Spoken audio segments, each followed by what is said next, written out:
Здравейте, уважаеми зрители! Сутрешният блок по Национална телевизия България 24 продължава. При мен са представители на организация Родобран. Ще говорим за тяхната патриотична инициатива. Това са Георги Желязков и Стоян Христов. Христо Стоянов, прощавайте. Как сте, момчета? Добре сте. Добре, благодаря. Здравейте и на вашите зрители. Така, може ли да разкажете на зрителите на сутрешния блок малко повече каква всъщност е вашата инициатива? Какво правите вие? Ние създадахме акция Памет. Това е една от нашите инициативи, която сега правим. Какво правим? Взимаме старите надраскани, нацапани трафопостове в София за сега, надявам се по-късно и в други градове в България, и върху тях рисуваме лица, образи на бележити българи. Защо го правим, предполагам, ще е вашия следващ въпрос. Правим го, за да пробудим хората, да ги накараме да си спомнят, виждате нашите трафопостове вече на трафопостове на екрана, за да ги пробудим, за да ги подсетим, за да ги накараме да си спомнят, че и ние сме имали бележита история, бележити българи, които са пробуждали патриотизма в България, и по този начин се опитваме отново да им припомним. Също така правим една закачка с тях, гледаме навсякъде до сега, във всичките 5 трафопостове, които сме направили, да изписваме тези герои с истинските им имена, които по една или друга причина много малко от хората познавате. Ето, виждате, Георги Бенковски е изписан с истинското му име в момента, като караме по този начин хората да се спират, да се замислят и да се чудят кой е този и с какво беше свързан с нашата история. Да, на фона това е хвърковатата чета. Да. Ето Дамян Груев, всички знаят, че се казва Даме, но истинското му име, както очаквате, както е нормално, е Дамян. Да, разбира се. Това е нашата сегашна идея. Какво ще последва след? Не знаем. Ето, това е нашия последен трафопост, който се намира до входа на Южния парк. Тук имаме Хаджи Димитър и Стефан Караджа. Отново тяхните истински имена изписани. Виждате на всяка една от снимките предишното състояние на трафопоста и след това сегашното състояние. Добре, вашата идея изглежда доста интересна и бих казал, че е уникална, може би, за страната. Любопитно ми е сега, как така точно решихте, че ще го правите това нещо? Как се зароди тая идея? Просто напобирали седяхте, как го измислихте? Добър ден от мен. Решихме да създадем акция Памет, защото ние искаме да напомняме по-често на хората, които по една или друга причина са заобиколени от своето ежедневие, когато отиват на работа или се връщат от работа, или когато просто с всякакви проблеми. А как избрахте, че да бъдат прямо трафопостове? Може нещо друго да изберете? Трафопостовете са, повечето това са общински сгради. Тоест тук имате и съдействие на общината? По-лесно се взима разрешение. Ние искаме всичко да бъде по реда. Не искаме нищо да правиме незаконно, както повечето хора знаят. Повечето графити се правят без разрешение. Искаме всичко да е разрешено, да сме минали през всички институции, за да може все пак това да е красиво и да се съхрани. И да се съхрани по някакъв начин. Добре, хората как реагират, когато минат покрай вас, докато извършвате тези акции? Подкрепят ли ви? До сега всичките хора, които са минавали покрай нашите трафопостове, са въодушевени. Браво, момчета, много се радваме. Това е много по-красиво от това, което имахме до сега. 3 букви, които се подписва всеки един българин, да дори и Благо Георгиев, трябва да се заменят с тези прекрасни. Хората ги наричат графити, но за мен това си е картина. Защото някак си красиво изглежда, добре е и не е, моите извинения към тези, които го правят, някаква драсканица, които са другите неща. Добре, да ви попитам едно такова нещо. Предполагам, че излиза скъпичко. Горе-долу, колко излиза изграждането прямо на един трафопост?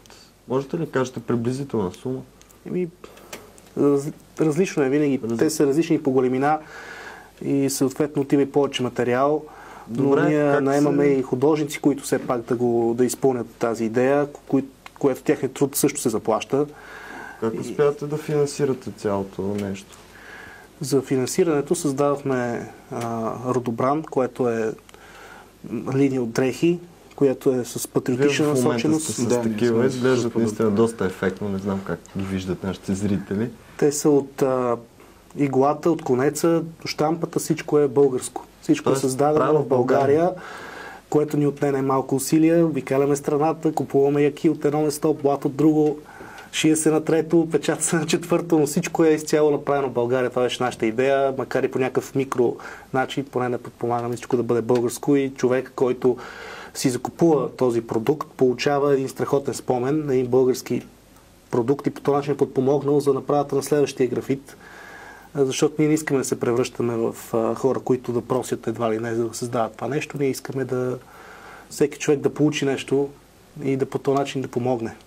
Тоест и хората, които финансират тези начинания, по някакъв начин също се чувстват като част от екипа и колектива. Точно така, да. Това нашата идея е точно така, когато някой чрез закупуването на наш продукт дари пари за следващия наш графит, когато си прибере в къщи, когато облече тази тениска, в случая до сега или шапка, вече имаме шапки, и излезе навънка да знае за себе си и за околните, че той е подпомогнал изграждането на такъв един графит. Това звучи много добре, просто смисъл уникална идея, наистина много ми харесва и на мен самия, трябва да се повече такива.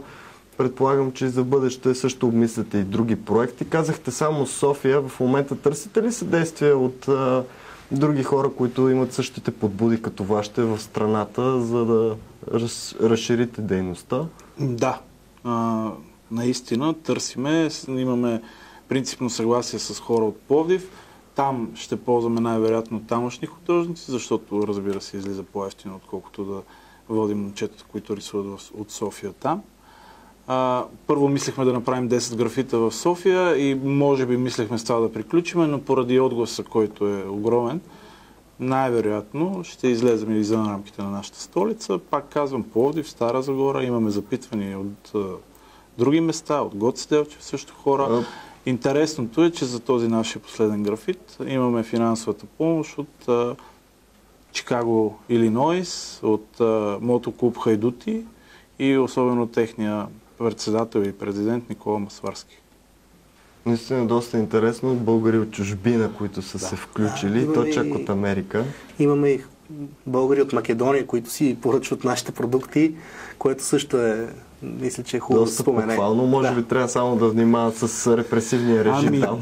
Да, това споменах на момчето, което искаше да си купи наши продукти, че на един от нашия продукт отзад картата на България включва и пределите на днешна Македония. Ще е правилната карта. Да кажем правилната карта. Той каза, няма проблем, аз съм наясно с това нещо и ще си понеса последствията, които може да има, но до сега такова нещо не ми се е случило. Че все по-малко в България се правят подобни неща и затова е много приятно изненада. Да, наистина това, което вие правите, мисля, че е нещо поне за момента, което е уникално по рода си, тъй като много идеи и инициативи се заформят, но нищо не е толкова изцяло българско, както в този случай.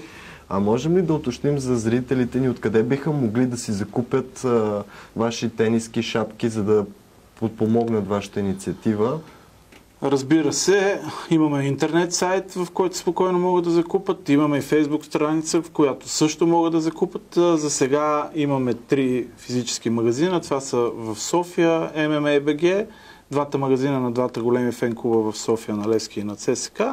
Имаме принципни договорки с двата фен-клуба на Ботев и на Локо Пловдив в Пловдив. Все още няма наши продукти, но очакваме до края на месеца да има.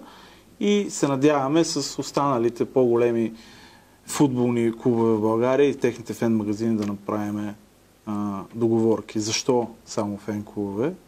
Ние не търсим такива специално да са фен магазини, но може би хората, които припознават нашата дейност, нашата марка, в повечето случаи са футболни запалянковци. Така. Разбира се, ако някой друг магазин, дали като този MMA.BG е свързан с спорта или какъвто и да е друг, предяви интерес, прояви интерес, ние сме отворени към тях. Искам да използвам възможността да благодаря на тия момчета, които превъзмогнаха футболните си пристрастия и различия, за да поставят за пореден път българското над всичко.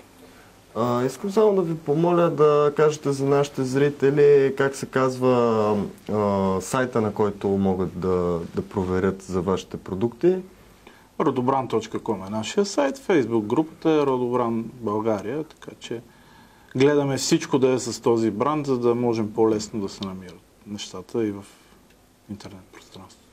Тук му ще да ви попитам за гидките. В смисъл, те са ви подкрепили, няма проблеми, никой не гледа кой от кой отбор е, всичко е безплатно. Не, нямали сме проблеми до сега. Единият от нас е от единия столичен клуб, голям, другия от другия голям столичен клуб, така че нямаме никакви проблеми.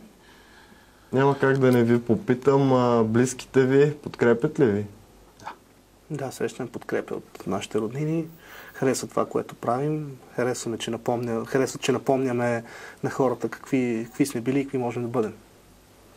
Добре, нещо допълнително за финал, да имате да... Искам само да спомена, че ние бяхме, може би, първите, не претендираме за уникалност, но виждам, че все повече се проявява интерес на подобни патриотични графити. Община Елин Пелин е направила такъв конкурс.